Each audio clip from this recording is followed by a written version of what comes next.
chers confrères, bien chers fidèles, avant de vous donner le sermon de ce premier dimanche de Carême, je souhaiterais vous adresser quelques mots dans le contexte du 25e anniversaire de la fraternité sacerdotale Saint-Pierre que nous venons de vivre, et dans le contexte de cette visite à Bordeaux. Je ne veux pas célébrer nos propres mérites, ce serait bien vaniteux, surtout en ce dimanche de Carême. L'Évangile vient de nous rappeler précisément que c'est à Dieu seul que nous devons rendre un culte, et surtout pas à nous-mêmes, car le narcissisme et l'autoréférentialité est certainement le grand péché de notre époque. Et c'est à cause de cela d'ailleurs que l'homme se prend lui-même pour Dieu. Donc, je ne voudrais pas, dans ce petit mot que je vous adresse, participer de cet esprit stupide d'auto-célébration. Mais en revanche, insister peut-être sur le message que le souverain pontife nous a adressé à l'occasion de ce 25e anniversaire, dont vous avez eu certainement connaissance. Je ne le relirai pas ici, mais simplement je soulignerai quelques points. Le pape, tout d'abord, a insisté sur le fait que notre communauté était née dans un moment de grande épreuve pour l'Église, certainement du fait du contexte général de ce que l'on a appelé la crise de l'Église, et aussi en cela que nos fondateurs, comme vous le savez, viennent de la fraternité Saint-Pilice, et pour eux, donc certainement, Monseigneur Lefebvre était un père à qui ils devaient le meilleur de la formation qu'ils ont reçue, en particulier l'amour de la romanité et de la tradition. Donc, tous ces trésors qu'eux-mêmes, nos fondateurs, ont voulu faire fructifier au sein de la fraternité Saint-Pierre, ils l'ont reçu bien, dès mains de Monseigneur Lefebvre. Nous ne devons pas l'oublier et affirmer à l'égard de Monseigneur Lefebvre l'acte d'une véritable piété filiale. Cela n'empêche pas, bien sûr, qu'il y ait eu cette séparation très douloureuse en 1988 et au sacre contre la volonté du Saint-Père. Et vous savez que la fraternité Saint-Pierre n'a pas voulu suivre précisément Monseigneur Lefebvre dans cet acte. Néanmoins, nous savons aussi que jamais il ne voulut construire une église autocéphale. Il savait que cela aurait été totalement absurde. Mais néanmoins, nos fondateurs étaient bien convaincus qu'avec les sacres, le risque était grand, surtout le temps passant, d'aboutir de facto à une église autocéphale. Et c'est pourquoi nous pensons qu'il est très important pour nous, Fraternité Saint-Pierre, aujourd'hui, de porter ce souci d'unité ecclésiale en priant pour nos frères prêtres et amis de la fraternité Saint-Pilice, je tiens à le dire, et donc en priant pour qu'ils aient le courage, oui, le courage de faire le choix de Pierre, car plus les années passent, plus le risque d'aboutir à une église autocéphale, séparée donc du Saint-Siège, est grand. Et ce risque est d'autant plus grand qu'en même temps c'est un immense gâchis, car nous voyons bien que dans le contexte actuel, nous avons besoin de toutes les bonnes volontés. Il faut que toutes les forces s'unissent dans ce contexte de culture de mort que nous rencontrons, où vraiment nous avons à combattre coup à coude. Et ne n'oublions pas cette question du choix de Pierre, elle est liée à la foi, car nous savons que notre Seigneur a prié pour que Pierre ne défaille pas. Et même si la marche de l'Église est secouée par bien des turbulences, nous savons que là où est Pierre, là est l'Église. Cela est très important. Et ne l'oublions pas, le motif de la foi, c'est l'autorité de Dieu qui révèle. Et le motif de la confiance que nous avons en l'Église, c'est l'enseignement de notre Seigneur au sujet de l'Église. Et nous voyons bien d'ailleurs qu'il a construit l'Église sur un homme qui lui-même était bien fragile, bien faible, qui le renia au moment où notre rédemption se consommait, et qui répara cela par l'acte une triple protestation d'amour. Et ce même Pierre à laquelle il avait dit « Tu es Pierre, c'est Pierre, je bâtirai mon église », c'est aussi à lui, lorsque Pierre voulait le retenir, de monter vers Jérusalem, qu'il adressa ces paroles sévères. Arrière, Satan, tes pensées ne sont pas celles de Dieu. Et ainsi, notre Seigneur nous donnait bien certainement de distinguer entre les limites proprement humaines de tout ministre de Dieu, d'ailleurs, de tout prêtre, et le ministère sacré accompli en son nom, au nom de notre Seigneur Jésus-Christ, dont le pape est ici-là le vicaire. Voilà, mes bien chers frères, donc, cette question du choix de Pierre est liée à la foi. Et nous savons que pour l'Église, eh bien, c'est Pierre ou le chaos. Pierre, voilà, qui donne son unité donc à l'Église, ou alors le subjectivisme de ceux qui se réclament de tel ou tel. Oui, le pape donc a souligné l'importance dans notre fondation de cet acte de fidélité à l'Église. Et cela, je crois, est d'autant plus important qu'il y a à notre époque une mentalité de libre examen, où chacun se fait juge de tout, dans l'autonomie de la conscience. Alors chacun fait son propre magistère, chacun veut avoir une opinion sur tous les sujets, alors que bien souvent nous sommes incompétents à en juger. Et il faudrait faire bien des distinctions, notamment sur les questions théologiques, sur les questions souvent très délicates, où il faut non pas avoir un discours de vulgarisation, mais de fine distinction. Alors nous disons à certains qui se disent de grands contre-révolutionnaires, méfiez-vous de ne pas être en fait des protestants, car si vous entrez dans la voie du libre examen, du jugement de toutes choses, en vous mettant vous en quelque sorte au-dessus de l'Église, au-dessus de son magistère, alors vous allez tirer à une nouvelle forme de protestantisme. Vous n'aurez pas servi la contre-révolution, qui est le contraire de la révolution. Vous n'aurez fondé qu'un nouveau protestantisme. Eh bien, je dois dire que nous, je dis ça avec humilité, parce que nous ne sommes pas sans doute non plus indemnes de cet esprit du temps, de libre examen, esprit d'orgueil, mais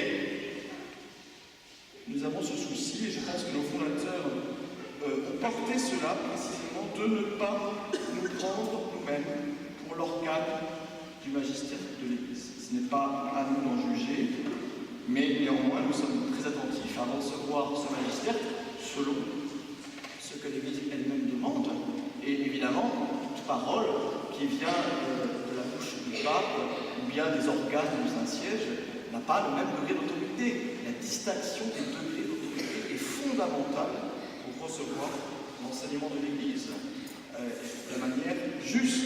Voilà. Et bien, je ne voudrais pas être trop long dans ce petit mot au sujet de cet anniversaire, mais je voudrais quand même rappeler ces points qui me paraissent fondamentaux. Pour le reste, dans son message, le Saint-Père nous exhorte, alors je citerai juste ce paragraphe central, le Saint-Père les exhorte, selon leur charisme propre, à prendre une part active à la mission de l'Église dans le monde d'aujourd'hui, par le témoignage d'une vie sainte, d'une foi ferme et d'une charité inventive et généreuse. Ces paroles sont importantes. Vous remarquerez que le pape insiste, il nous dit que nous allons apprendre cette part active selon notre charisme propre, selon notre caractère propre. Et il a précisé un peu plus haut dans son message qu'il s'agit de la célébration des mystères sacrés selon la forme extraordinaire du rite romain. Voyez-vous, nous avons là la reconnaissance très claire par le Saint-Père de notre place dans l'Église avec ce qui fait notre spécificité. Et cela est très important pour nous, car nous avons à rester fidèles à ce charisme de notre fondation. Mais en même temps, cette richesse ne nous est pas donnée pour nous. Ce n'est pas pour en jouir égoïstement, mais c'est pour l'offrir à toute l'Église et pour participer avec ce trésor à l'évangélisation, afin d'être missionnaire. Et donc, le pape nous dit, vous devez prendre une part active à la mission de l'Église. Vous devez faire preuve d'une charité inventive. Oui, c'est ce que nous voulons accomplir ici. C'est ce que nos prêtres veulent précisément établir ici, avec vous, mes chers fidèles, qui participez à cet élan apostolique. Et et qui bien souvent d'ailleurs nous ont montré l'exemple et nous encourager dans notre mission pastorale. Oui, ensemble, il s'agit donc, avec ce caractère propre, avec ce charisme qui tous ici nous anime, et bien de prendre cette part active à la vie ecclésiale et de participer ainsi à l'œuvre d'évangélisation. Je voudrais ici vous exprimer, bien chers fidèles, la profonde reconnaissance de la Fraternité Saint-Pierre pour votre soutien, pour tout ce que vous accomplissez précisément, pour nos prêtres qui savent pouvoir compter sur vous et dont vous êtes véritablement la famille. Je voudrais aussi exprimer la reconnaissance au cardinal archevêque de Bordeaux, Monseigneur Picard, qui nous a fait confiance et qui nous a donné cette mission au service de vos âmes. Bien sûr, reconnaissance aussi à Monsieur le curé de la paroisse Saint-Seurin, Saint-Bruno. Et puis, je voudrais que nous ayons une pensée pour nos anciens, pour nos aînés, dont certains ont été déjà rappelés par le bon Dieu, et sans lesquels nous ne serions pas ici ce matin, ni vous ni moi, parce qu'ils ont fait ce legs de la tradition, ils ont transmis ce qu'ils avaient reçu dans une époque ô combien difficile. Ils ont été des passeurs, voilà, ils ont su témoigner, nous transmettre ce qu'ils avaient reçu. Alors, ils ont mené pour cela des combats qui souvent ont été difficiles, parfois ils ont donné des coups, parfois il y a pu y avoir quelques excès. J'avais entendu lors des obsèques de Montgérard un moine, frère Étienne, qui disait sans doute, parfois il y a eu quelques excès, mais nous étions en état de légitime défense. J'avais trouvé cela très juste. Voilà, alors n'oublions pas tous ces combats qui furent menés dans les années 70, 80, tout ce qu'ont fait nos aînés, tous ceux qui donc ont déjà été rappelés par le bon Dieu. Et puis, unissons aussi à cette prière pendant la messe vos malades. Voilà, et tous ceux qui ont été plus récemment rappelés par le bon Dieu. Et demandons-leur, ceux qui sont déjà entrés dans la grande du ciel, bien, qui nous accompagnent, qu'ils intercèdent pour nous, les âmes purgatoires aussi, et bien, nous pouvons mériter, nous pouvons prier pour elles, offrir des sacrifices pour elles, mais ces âmes du purgatoire peuvent aussi nous aider. Nous formons une grande famille. Il y a l'Église visible ici sur terre, et puis l'Église invisible, l'Église militante, l'Église souffrante, l'Église triomphante. Voilà. Cette solidarité nous anime. Prions donc ensemble pour que beaucoup d'âmes puissent profiter de ce legs que nous avons reçu et que nous avons ensemble, chers fidèles, à faire fructifier. Pour ces âmes, je voudrais abandonner le sermon que nous chantions un jour au Seigneur.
Commentant l'évangile de ce jour, beaucoup de pères de l'Église ont remarqué que la scène de la tentation de Jésus au désert se déroule très vite après son baptême dans les eaux du Jourdain.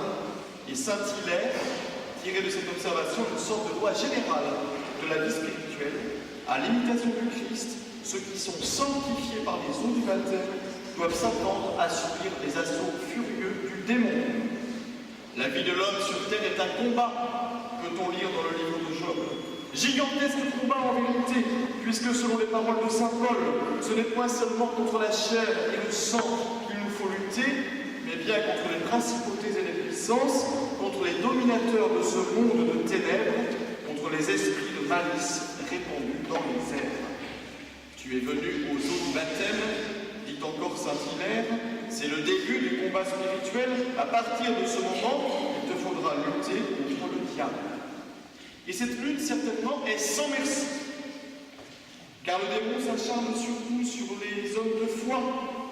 Une victoire remportée sur les sanctifiés lui est plus délectable qu'une victoire remportée bien facilement sur des hommes déjà tout entiers livrés au péché. Le démon, disait le saint curé d'Ars, laisse bien tranquillement les mauvais chrétiens. Personne ne s'occupe d'eux. Mais ceux qui font du bien, ils suscitent contre eux 1000 calomnies, 1000 outrages. Le démon, dit encore le saint curé d'Ars, ne tente que les âmes qui sont en état de grâce ou encore celles qui veulent sortir du péché. Les autres sont déjà à lui, il n'a pas besoin de les tenter. Il les tient déjà par la médiocrité. Un père du désert raconte qu'il vit en songe comment un seul petit démon suffisait, et encore était-il pour ainsi dire au chômage, à induire en tentation tous les habitants de la puissante cité d'Alexandrie qui était livrée au péché. Et puis, dans le désert de la Haute-Égypte, il y avait quelques religieux dans un de ces premiers monastères de l'histoire de l'Église qui s'exerçaient à se sanctifier, et là, une nuée de démons qui, eux, s'exerçaient à les tenter et à les faire tomber. Saint Antoine le Grand, père du désert, qui vécut lui-même donc comme ermite dans les déserts au-delà du Nil, fut violemment attaqué par le démon toute sa vie. Satan employait contre lui toutes sortes de ruses et d'artifices. Et ne craignant pas le diable, il invoquait contre lui le nom de notre Seigneur Jésus-Christ, ce nom auquel tout genou doit plier, même dans les enfers. Me voici, dit-il un jour à l'ennemi, je ne fuis pas, je ne me cache pas, je te défie, et ta violence ne me séparera jamais de Jésus-Christ. Vaincu par tant de foi, Satan dut un jour reconnaître sa défaite devant saint Antoine. J'en ai beaucoup trompé, lui confessa-t-il, et j'ai renversé plusieurs grands personnages, mais je confesse que tu m'as vaincu. Sa force, saint Antoine l'accusait bien sûr dans l'exemple de Jésus-Christ. Lui, le premier, a affronté et vaincu Satan au désert. Saint Antoine savait qu'il lui suffisait de suivre l'exemple de son Seigneur et chef Jésus-Christ, de mettre ses pas dans les siens, de suivre ses exemples. C'est bien, en effet, pour nous apprendre à vaincre la tentation que Jésus a accepté d'être éprouvé par Satan au désert. S'il n'avait pas combattu le tentateur, demande saint Augustin, comment aurais-tu appris à vaincre?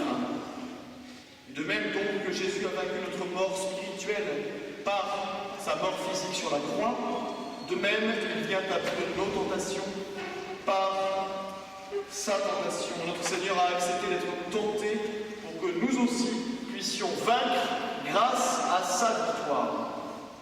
C'est bien en vain donc que Satan lui suggéra de changer les pierres du désert en pain, car ce ne sont pas les pierres du désert que Jésus est venu changer, mais bien plutôt nos cœurs de pierre, et ce n'est pas de pain que notre Seigneur avait faim, mais bien plutôt du salut des hommes.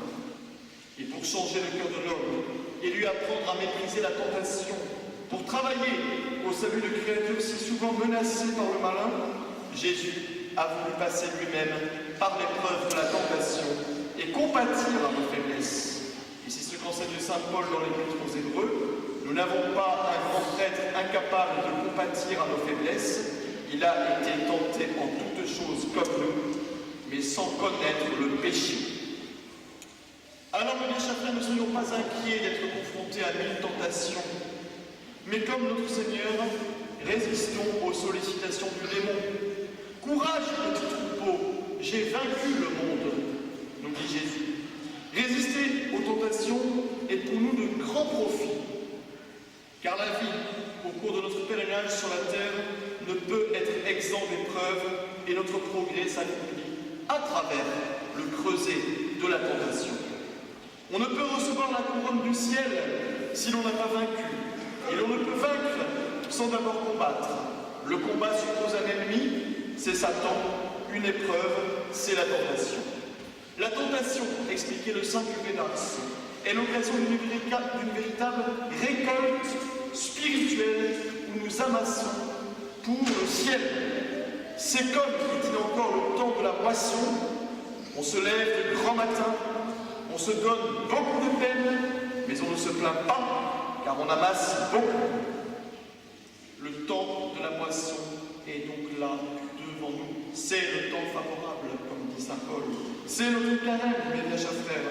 Nous allons nous battre pendant 40 jours pour vaincre les grandes tentations comme les plus modestes.